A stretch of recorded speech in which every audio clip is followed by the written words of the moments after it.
Everyone here, no matter your age or your occupation, you are a priest.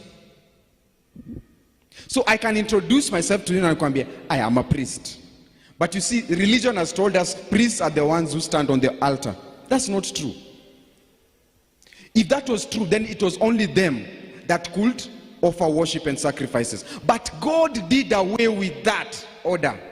He brought in a new order that we are to offer sacrifices, to offer worship, and to commune with God. He has taken us back to that place of intimacy with Him. Not on Sunday, daily. Intimacy is not a Sunday thing that, hey, ninaenda church. Wow. Okay. Unajiposition that unajua God nakam kwako. When it is a lifestyle that you are doing daily, then it becomes more profitable for you. So God has made, are we in agreement that we are priests? Are we in agreement that we are priests? So we are all priests unto God. And one of the functions of the priest was to offer worship. So it is your responsibility to offer worship to God daily. So we have to make time for that. We have to keep time for worship. 1 Peter chapter 2 verse 5 to 8. 5 to 9, or rather 5 and 9. Ye also are living stones and are built up as spiritual houses and holy priesthood. Okay? So here Peter is talking to us. That is verse 5. He's saying that we are an holy priesthood. We already a holy priesthood unto God to offer up spiritual sacrifices. Are we seeing that? So God has made us a holy priesthood for the purposes of offering spiritual sacrifices unto God that are acceptable to God by Jesus Christ. But ye are chosen generation and a royal priesthood. Again, God is reminding us again, I have made you a royal priesthood. In other words, a king and a priest. For the purposes of offering sacrifices unto God. I really like the theme of the year. When I saw it, I was just laughing in my heart. I'm like, therefore I urge you, brethren, in view of God's mercy, to offer your bodies as a living sacrifices. In other words, even your own body, you're offering as a sacrifice. That is a place of obedience. Holy and pleasing to God. This is a spiritual act of what? Spiritual act of? So when you're offering yourself, the fact that you've come here today, you've offered yourself, that is worship too.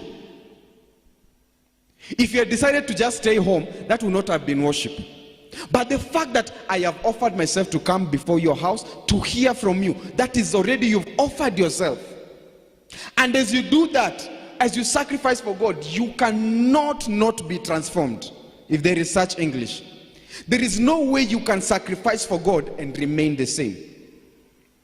One of the problems that we have as young people, we don't sacrifice to God. So we are always complaining, hey, this pornography, this addiction, it is so strong. Why am I not living it? Worship. You have not offered your body unto God. You've offered it to other things. You've offered it to other things. So those things have now become a God unto you. But remember, when God called Moses, he said, I have called you as a king over Pharaoh. We are not called to be subdued by the world and by sin. We are called to rule over it, to have dominion over it. So one of the problems is, as young people, if we want to really experience freedom, deliverance, and even transformation, as is the year's Nini, we have to understand the importance of continuous lifestyle of worship. Ask yourself, if this worship yangu ya Sunday hainisaidi, then logic is, if it does not work, change it. Bring upon a system that can work. So if your Sunday worship does not work, how about you try an everyday worship? If reading the Bible on Sunday, it is not working, how about you read every day? If praying only when you're in trouble does not work, how about cultivating a lifestyle of continuous prayers? Yani, when you create a lifestyle of continuous prayers, problems are answered even before you pray for it. Christians, we are professional emergency experts. Sisi ni pros wa emergency. Hii shida imetokea, wacha nikaombe. Chuo ni wacha nikaombe. Hiyo ndio time unakumbuka. Na sasa hizo umejaribu kila kitu uwezavyo, umerealize haiwaka. By the way, Mungu ana plan C, plan Z, anaitwa God. Wacha nikaombe. And then you start saying, this prayer does not work, this God does not answer. My friend, tusikizane. It is you. You are the problem. God can never be at fault. When your prayer does not work, then it is you. It is not God. Because God has showed us in the word that he hears and he answers. He hears us and he answers. So when your prayer life does not work, who is the problem? Sema me, yani you. When your prayer does not work, who's the problem? Mko shy. When your prayer does not work, who is the problem? Let us be true to ourselves. Because we are always blaming things. Unajua you prayer, ama ni venye sijui kuomba. It's because you are an emergency prayer person. Only when emergency comes. So we have not cultivated a priesthood of continually offering sacrifices. The word of God says, plant your seed in every time, because you don't know which one will come to give you fruit. So also in prayer, continuously pray. Continuously cultivate prayer. Continuously cultivate worship. If you want results, then this means we cannot be youth wa kawaida. Do you know why some of these people don't respect us in the Christian circles? Because we are youths and we are also in the world. There is no difference. There is nobody in the world, even in your class, unashindana tu na wale wengine ni kama I'm a Christian, unasoma Bible. Na huyu mwenye asomi Bible hata ajui God anakushinda. Why? There is no difference. There is no result in your lifestyle. Why? You've not cultivated a lifestyle of continual sacrifices and worship unto God. When God called us, he says, be fruitful and multiply, and also have dominion over the earth. Can you imagine that? He called us to have dominion. If you can be honest with yourself, are we having dominion? No. Why? A Sunday lifestyle. Lifestyle yetu ni Sunday Christians.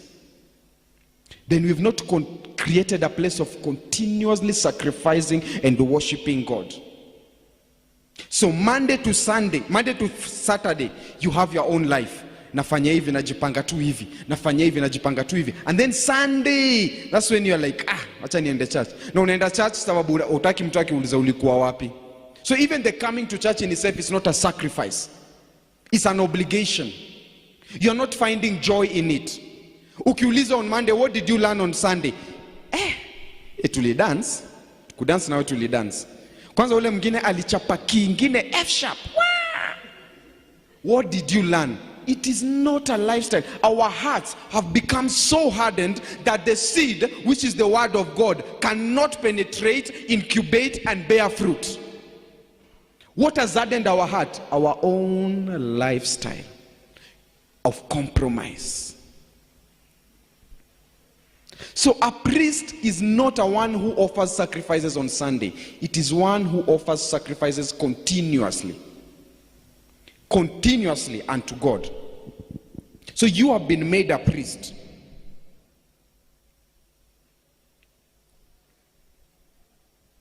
We have been made a priest unto God. It is part of our priestly duties to fellowship with God in worship. This can be achieved in various avenues. For example, as you study the word of God, that is part of our sacrifices and fellowship with God. Studying. You cannot, nakwambia kila mahali utaenda, this thing, you will not escape it. You have to study the word. You have to study the word. There is no two ways about it. If you want to call yourself a priest, you have to know the word of God. It has to be part of you. One man of God said something I really liked. He said that, I want to be so soaked in the word of God like a sponge in water, that every time life presses me, the word comes out. The way you would press a sponge and water would come out. So I have to immerse myself so much in worship that hata ukijigonga tu, God. Because most of the time, if you want to know, out of the abundance of your heart, what will come out? Ukijigonga tu, mama we, mayo. That is the first thing. That is the abundance that is in your heart. Some of you, it even goes to the left. You even swear. Unashanga, sinimuona kiimba pale mbele. Amesema nini hiyo? The question is, ukikaa tu na huyu mtu follow lifestyle yake, utaona, God is an option. He's not the option. But you can get to a place you've immersed yourself in God so much that anytime life squeezes you, the word comes out. Life squeezes you, the word comes out. When there is lack, for God is the supplier of all my needs. When sickness comes, I am healed by the stripes of Jesus. When there is trouble, oh, the God that gives me peace that surpasses all understanding. You have an answer, a word answer to every situation. You don't get there because God loves you. You get there because you sacrifice. If getting there was because God loves us, then all of us will be there. Because God loves every one of us. But it is the one that has set themselves apart that experiences that. Let me not lie to you. Troubles, challenges will come. But what will set you apart? It is what is inside of you already. For it is the power that worketh inside of you that sets you apart. So you have to study the word of God. So let us define worship then. Then what is worship? Worship is our willful expression of God's worth and value that is due to him. Worship is your willful expression of God's worth and value that is due to him. Willful expression. We'll come back to that place of worship. So worship therefore translates into whatever we do or engage ourselves in to show that we really, really love God. It is our expression of worth and value that is due to our King, that is God. So as you worship, part of worship is also in your obedience. Just simple obedience. When God says, do this, you've done. That is worship too. We say the first one is as you read the word of God. That is part of worship. Your obedience to God. Righteousness, walking in righteousness. Praises, fasting, and giving, and walking in love. Those are acts of worship. Let me repeat. Acts of worship, studying the word. Obedience to God, that is. Righteousness, praise, prayer, fasting, giving, and walking in love. Then those are now your acts of worship. So now when we are saying have a lifestyle of this, it means you're having a lifestyle of righteousness, of walking in love, of reading the word, of fasting. All these things, you are doing them continuously. Then you are a worshiper.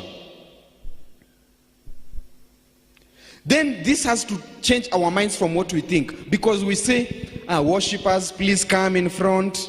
So as they're singing a slow song, that is worship. As they're singing a fast song, that is praise. No. Whichever song, whether fast or slow, it is praise. But praise is an act of worship. Let me repeat that. Worship is not a slow song. Any sort of song or dance, that is an act of praise. You are praising God. Either with a slow song, with a fast song, or with an instrumental, or clapping, or dancing. But as you are worshiping, that is praise. And praise is an act of worship.